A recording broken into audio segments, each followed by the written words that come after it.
What's up, guys? Welcome to another episode of Dev Talks with your host Travian. And I just want to say thank you for all the support. Just to start off, I wanted to quickly say before we dive into this video, do you think that Gen Z is prepared truly for the workforce that we have today? Because we're going to be reacting to this video by Emma Roloff. I'll link her video in the description down below.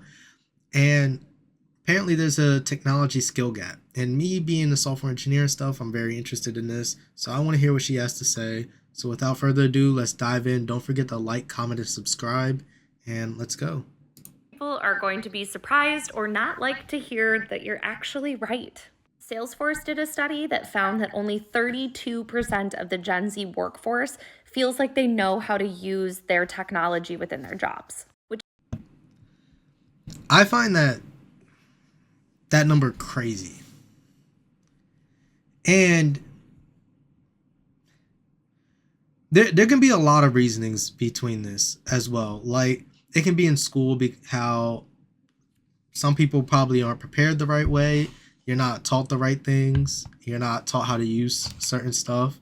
We're kind of left to figure it out. Being a part of like the very beginning of Gen Z and towards the end of millennials and growing up between both of the groups and everything, I know how technology has changed throughout the years since I grew up with it, basically. Do I know how to use the technology? Yes and no. But there's particular reasons on what I am exactly talking about. And hopefully she specifies more of what she's talking about.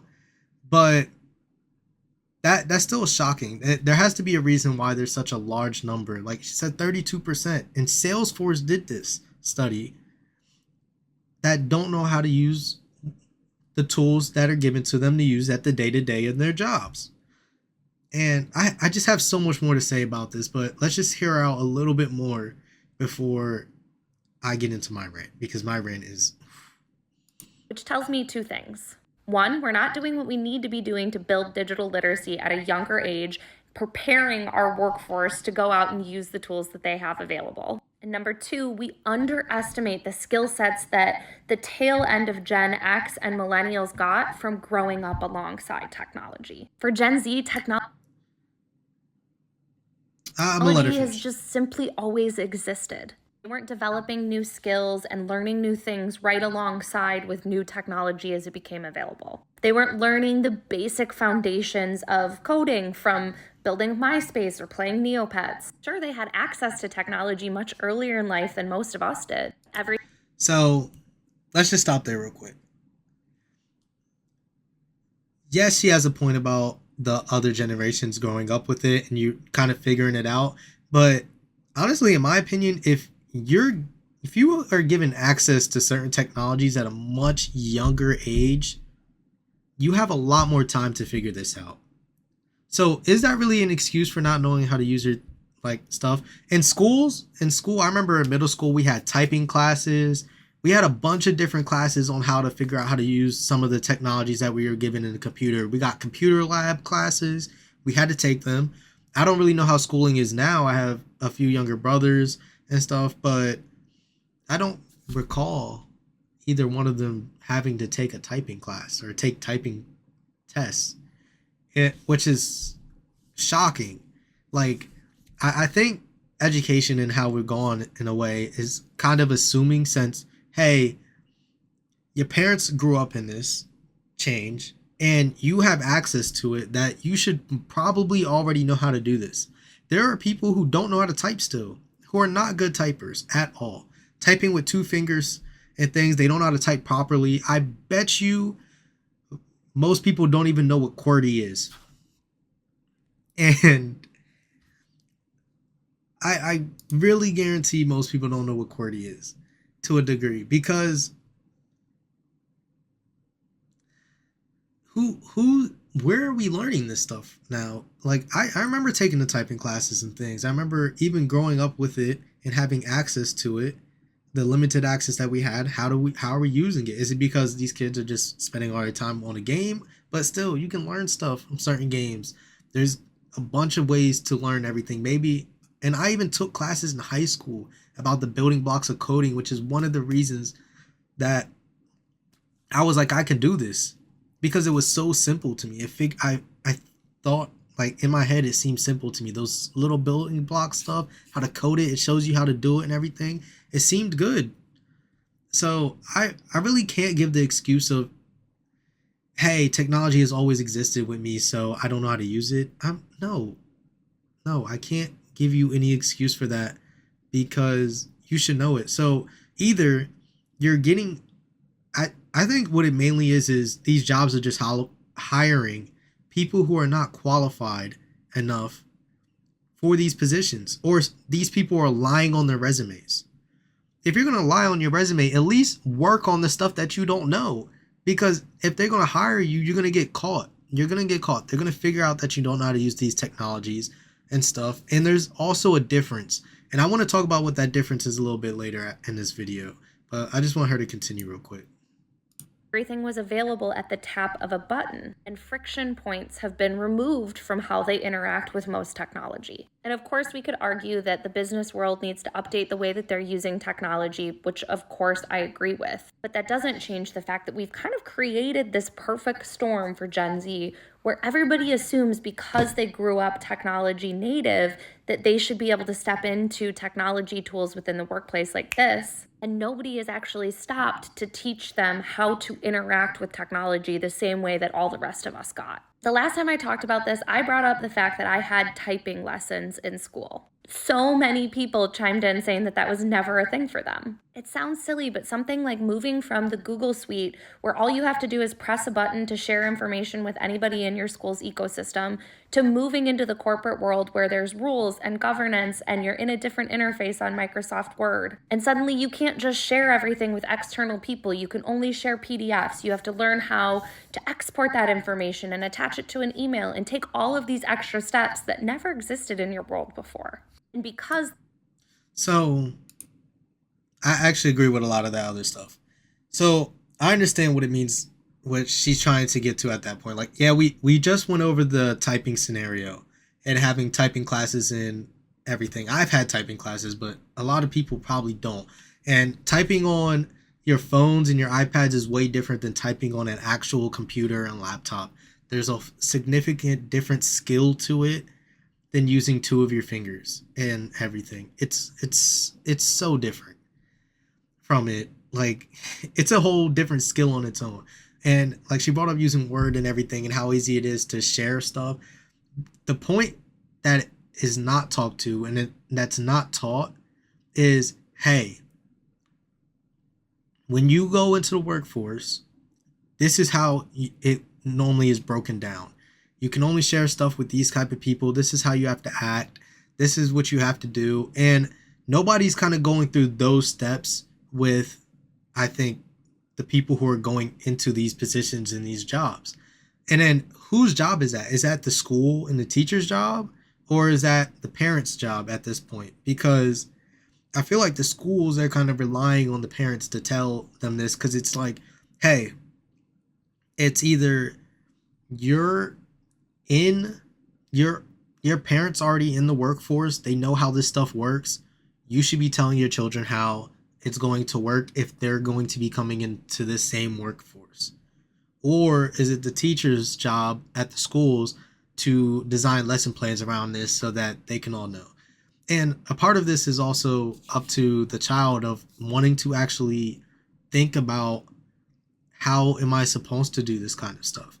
Yes, most of the stuff I know how to use in work, but sometimes we use different technologies at work that are like different, that are from different companies. Like a certain company's technology, I feel like that's a leeway thing. You can't include something like that because it could be a framework you've never used in school or a technology you never used in school or anything. But if you're eager to learn it and figure it out, then learn it and figure it out. Spend some extra time on your own and figure this stuff out.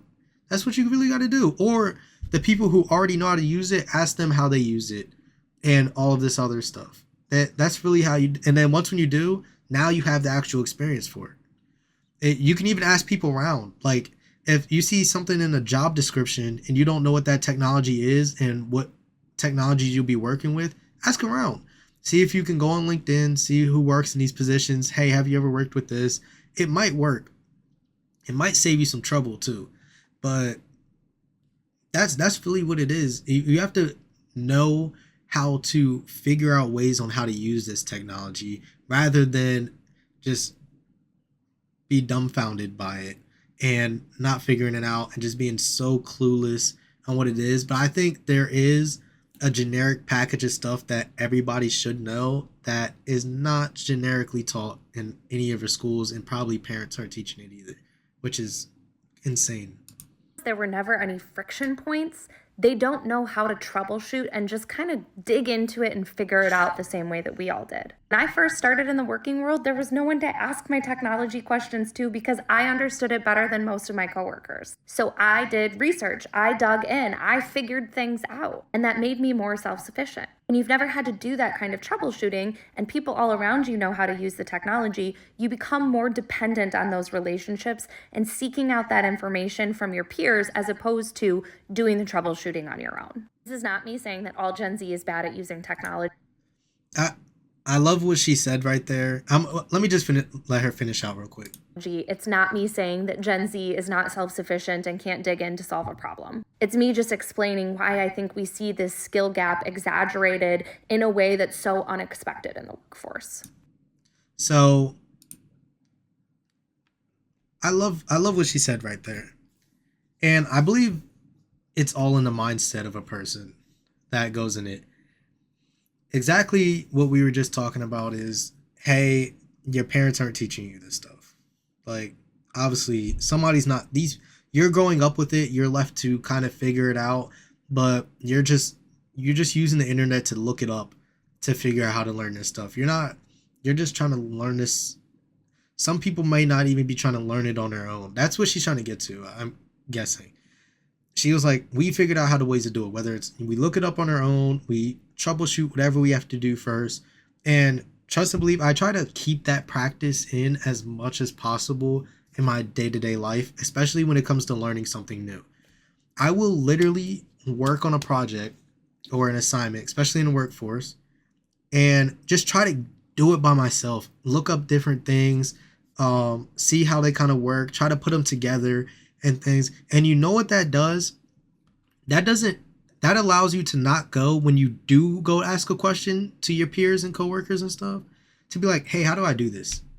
Just a generic thing. What it does is it lets you develop detailed questions about specific use cases and edge cases that they can answer, which makes you seem like, because you did look into how to use it, you have to have some kind of understanding to come to it. I don't want to look like, oh, just give me the answer and stuff. When I was an intern, I learned this off of my first encounter when I was an intern as a software engineer. I went to go ask this guy who was a senior engineer or whatever, and I've never set something up before on my computer. Never done it before. I've always used other things. I didn't have to worry about it, and I needed it for some reason. I asked him, how do I do it? You know what he did? He sent me a link and said, use this link and figure it out, because this is how you're going to learn how to do stuff, and this is how you're going to learn to troubleshoot and things. Ever since then, I go look exactly for the links. I look through a bunch of different links and a bunch of different documentations. I look through a bunch of different works and examples. I look to see how this works exactly, what's going on. Now we have AI. We can go ask AI, like OpenAI, ChatGPT, Gemini. We have all these AI tools. We can go ask them specific questions now. We don't even have to go to our peers no more. If you go out and do the research and the work and all of that stuff, you can, when you get your specific questions on what you need help with, because it's not so generic, you fine-tuned it to a thing. You can put these questions into these chatbots now. Hey, it'll give you an answer. Now you just put it in the edge cases and the scopes and stuff like that, and then you get a more refined example of what you're looking for. And the more refined of troubleshooting and figure stuff out it is, it makes you smarter. It makes you used to figuring this information out. And it's a plus. You learn from it. You learn from these examples. It gets easier with it. And with repetition, you know how to do the work now. You know how to use the technology now. You know how to do all of that. And that's just a way on how you can use AI right there as an example. If you don't know how to use AI with your work, I just gave you an example of how to do it and stuff. It's just like that. It's not too hard and crazy. I don't think it's a crazy thing to believe in or really step into, but I fully agree with that. And in the aspect of, hey, grow up with it, you guys should just know how to do this. No, that's not the case. Somebody should have just know how to do anything. There are ways to learn and figure things out. You have to find the best way to do it, and that's how we're gonna go about it. Let me know what you guys think in the comments. Do you think this is true? I'm gonna link her video in there so you can watch it in full if you want to with no stops or anything. But thank you for joining and tuning in to this episode today. Don't forget to like, comment, and subscribe and all of that. And I'll see you guys next time. Peace.